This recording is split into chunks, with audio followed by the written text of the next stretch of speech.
ఇక లేరని ఆకాశానికి చెప్పని ఈ రక్తాక్షర లేఖని ఇప్పుడే పంపని అన్నం పుణ్యం ఎరగని మా సీమకి రమ్మని ఆహ్వానం అందించని మెరిసే చూపుని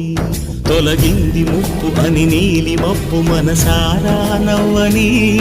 చిరుజల్లు ముంపు మన ముంగిలంత ముత్యాలే చల్లని